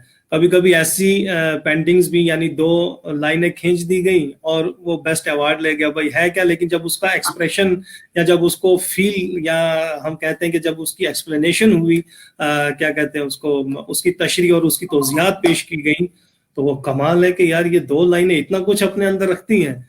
तो ये चीजें हैं कि बच्चों को किसी तरह से जो है लिखना सिखाया जाए, बोलना सिखाया जाए। मैं तो इतना ही कहूँगा, तो बाकी प्रतिमा है यहाँ। जी, बहुत बहुत शुक्रिया कहूंगी मैं फरीदा मैम को। बहुत ही खूबसूरती और बच्चों सी मासूमियत जो उनकी शख्सियत में है, उसके साथ उन्होंने बहुत काम की बातें, जो बहुत ज़रूरी अहम बातें थी आज शाम के लिए इस बातचीत में, उन्होंने हमें बताई। और बीच में मोहतरमा चश्मा फारूकी साहिबा ने बहुत सा प्यार देते हुए एक बड़ी मज़ेदार बात लिखी है, एक मेहमान 2 मेजबान। मैं चश्मा मैम को बोलना चाहती हूँ, दरअसल यहाँ पे मेहमान मेजबान एक ही है, हम बीच में एक और मेहमान को जोड़ लेते हैं रोज शाम को, ताकि बात हमारी मुकम्मल हो सके। और ले देकर हम तीनों जब जुड़ते हैं तो उर्दू की बका के लिए ही बात कर रहे होते हैं, तो हम धीरे धीरे उस जगह पहुंच जाते हैं जहाँ कोई मेहमान और कोई मेजबान नहीं रह जाता। तीनों फिक्रमंद होते हैं उर्दू के लिए, उर्दू की बका के लिए। और आप जैसे जो साथ हमारे हैं, आप लोगों की वजह से ये जो कारवां चल रहा है, और आप लोगों का जो पसे पर्दा हमारे साथ जो आपका ताउन है, आपका प्यार है और सामने भी है, उसके लिए तहरीक की ओर से मैं आपको बहुत बहुत शुक्रिया अदा करती हूँ, और हमारा भी प्यार आप तक पहुंचे। इस बीच में मैं एक कमेंट पढ़ना चाहूंगा। नुसरत अली खान काजी साहब का कमेंट है कि आज का बच्चा बच्चों के हिसाब से कहाँ है, मोबाइल ले लीजिए, बड़ों से ज्यादा तेज रफ्तारी से इस्तेमाल करते हैं। बिल्कुल। तो हमें अब इस दर्जा सोचना होगा। यानी बच्चा आज बड़ों से तेज है, तो जाहिर सी बात है, हमने भी अभी 2005 और 7 में मोबाइल हाथ में लिया, और यानी हमारी उम्र आधी गुजर गई। और आज का बच्चा यानी वो लोरी सुनता हुआ सोता नहीं है जब तक उसके आगे फ्लैश मोबाइल चमकता हुआ। बिल्कुल सही है। तो ये दुनिया आज इन बच्चों दरअसल यही खतरे की घंटी है। बच्चा जब बच्चा नहीं रह जा रहा, उसका बचपन उसके पास नहीं रहा जा रहा, यही तो खतरे की घंटी है, जहाँ पे हमें उसको और कोविड के बाद पोस्ट कोविड-19 तो अब मोबाइल देना मजबूरी बन गई है हमारी, क्योंकि बच्चे सारी पढ़ाई सारा कुछ मोबाइल पर कर रहे हैं। तो जो हम पिछले साल कहते थे बच्चों को कि मोबाइल से दूर रहो, अब खुद ही मोबाइल उनको चार्ज कर देते हैं कि लो पढ़ाई करो, क्लास करो। बहुत खतरनाक मोड़ पर हम खड़े हैं, कह सकते हैं कि बारूद के मुहाने पे हम खड़े हैं इस वक्त। बात शायद खतरनाक लग सकती है लेकिन सच है, और खतरे से आंख मूंदना हमेशा एक बेवकूफी ही होती है। बच्चों का बचपन बचा रहेगा तभी दुनिया खूबसूरत बनी रहेगी और इसमें उम्मीदें बनी रहेंगी, सबसे बड़ी बात तो। और इसीलिए अदीब है, इसीलिए किताबें हैं, इसीलिए अदब है, इसीलिए इंसानियत का जज्बा। जी आप कुछ कहना चाह रहे हैं? चश्मा फारूकी साहब का कमेंट है इनके लिए, तो मैं फरीदा अंसारी तक ये पहुंचाना जरूरी भी समझता हूँ। मोहतरमा आपके लिए लिख रही हैं, चश्मा फारूकी साहिबा आपको कह रही है कि फरीदा जी से अपनाइयत महसूस हो रही है। तो बहरहाल बिल्कुल अच्छा लगा। तो सब एक मैंने कहा कि ये प्लेटफॉर्म पे जब हम एक दूसरे के साथ जुड़ते हैं तो सब अपने लगते हैं। कहीं ना कहीं ऐसा लगता है कि ये मेरे दिल की बात हो रही है, ये मेरे हम ख्याल हैं, ये मेरा हम सफर है। तो बहुत अच्छा, मैं तो यही चीजें अक्सर और मुझे लगता है इरफान साहब कि हम जब इस प्लेटफॉर्म पे आते हैं तो हम जुबान होते हैं, हम उर्दू के लिए, तो वो अपने आप अपनाइयत जो एक पहली वाली महसूस होती है कि आप भी उर्दू वाले, हम भी उर्दू वाले, और उर्दू के लिए बात कर रहे हैं और उसके बहाने बहुत चीजों की बात कर रहे हैं। नसीम अजीजी साहब भी लिख रहे हैं कि बेशक मोबाइल का सही इस्तेमाल जो है ये जरूरी भी है। बिल्कुल। मैं एक बात कहूँ आपको, हम जुबान के साथ हम कदम भी हो जाते हैं। जी बिल्कुल। प्रोग्राम के आखिर आते आते हम ख्याल हो जाते हैं, हम कदम हो जाते हैं, और यही इस प्रोग्राम की कामयाबी है। और मैं बताना चाहती हूँ कि तहरीक बकाए उर्दू के हमारे इस प्रोग्राम, जो हमारी ये जो सफर चल रहा है, कोशिशें इसमें और भी नई चीजें जुड़ने वाली हैं जो बहुत जल्दी आपके सामने आएंगी। आपका ऐसे ही प्यार बना रहे हमारे साथ। तो फिलहाल आज के प्रोग्राम को खत्म किया जाए अगर आप दोनों की इजाजत हो। मैं एक चीज कहना चाहूंगी, अपने बच्चों के लिए, मतलब सारे बच्चों के लिए जो भी सुन रहे हैं, वो जो वालिदैन सुन रहे हैं, जो टीचर सुन रहे हैं, सभी के लिए बस एक बात कहना चाहूंगी कि अगर आपने अपनी कामयाबी ढूंढनी है, कामयाबी उसी वक्त बनेगी जब आपकी दस्तखत ऑटोग्राफ में बदल जाएगी। ये समझ लीजिए कि जब दस्तखत हमारी, जो हम दस्तखत करते हैं, जब ऑटोग्राफ में बदलती है तभी हमारी कामयाबी होती है, वरना फिर ऐसे तो कामयाबी बहुत सी मिल जाती है। वाह, बिल्कुल सही बात है। ये पैगाम भी है मेरे बच्चों के लिए। जी बिल्कुल। दस्तखत तो हम कहीं भी करते रहते हैं, लेकिन जब दूसरे हमारे दस्तखत के लिए मुंतजिर हो जाएं तो समझिए कि कुछ काम हमने कर लिया, ऑटोग्राफ बन जाए। जी ऑटोग्राफ बन जाए, और आपके लिए लाइनें लगे। हम तो यही दुआ करेंगे बच्चों के लिए अपने, कि जो रास्ता उन्होंने चुना हो, उनके वालिदैन ने उनके लिए सोचा हो, वो आगे बढ़े और एक अच्छे इंसान बने। जैसा कि बोला है फरीदा मैम ने कि डॉक्टर इंजीनियर बनना मकसद नहीं होना चाहिए, मकसद होना चाहिए एक अच्छा नेक इंसान बनना, क्योंकि आप अच्छे इंसान होंगे तो आप फिर जो भी काम करेंगे वो बेहतर ही होगा। तो बहुत बहुत शुक्रिया तहरीक बकाए उर्दू अदब, उर्दू जबान की बका के लिए कोशिश है, लेकिन इसके साथ साथ अच्छा इंसान, मुकम्मल इंसान, नेक इंसान और सबके भले की बात, सबके अच्छे की बात, चाहे कोई मजहब हो, कोई मुल्क हो। हम इंडिया में हैं, दोहा कतर से बात हो रही है, पाकिस्तान से बात होती है, लंदन में हम बात करते हैं, अमेरिका में बात करते हैं, स्वीडन में बात करते हैं, नॉर्वे में बात करते हैं। जिन ममालिक को हम मैप पर देखा करते हैं आज भी, वहां से बात होती है, तो हमको ये महसूस होता है कि इस नीली छतरी के नीचे जो दुनिया है सब एक है। हम एक दूसरे के साथ हो सकते हैं प्यार से, खुलूस से, अगर हम एक दूसरे की जुबान, एक दूसरे के अदब की इज्जत करना सीख ले और अपने अदब को बचाने की तरकीबें सीख जाएं। तो बहुत बहुत शुक्रिया। बहुत बड़ा काम है इसमें, छोटी सी कोशिश हमारी तहरीक बकाए उर्दू की, क्योंकि कोशिशें हमेशा छोटी ही होती हैं, नतीजे बड़े होते हैं। तो हम उम्मीद करते हैं कि हमारे इन कोशिशों के नतीजे बड़े होंगे। हमारे सदर इरफान आरिफ साहब की अगुवाई में और हमारे सरपरस्त और जितने भी अरकान हैं हमारी तहरीक बकाए उर्दू की, उनके साथ हम चल रहे हैं। कल शाम 5 बजे हमेशा की तरह हम आपके सामने होंगे हमारे नए मेहमान के साथ। तब तक के लिए आपसे फिर वही कहूंगी, अपना ख्याल रखिए, अपने अपनों का ख्याल रखिए, अपने आसपास के लोगों का ख्याल रखिए और तहरीक से जुड़े रहिए। तहरीक हम सबकी है। कल शाम फिर मिलेंगे। अल्लाह हाफिज, शब्बा खैर। ओके, बहुत बहुत शुक्रिया, आप लोगों ने मुझे यहाँ बुलाया और इस महफिल का हिस्सा बनाया, इसके लिए मैं आप लोगों की भी शुक्रगुजार हूँ। अल्लाह जी हाफिज। शुक्रिया। अस्सलाम अल्लाह वालेकुम। हाफिज।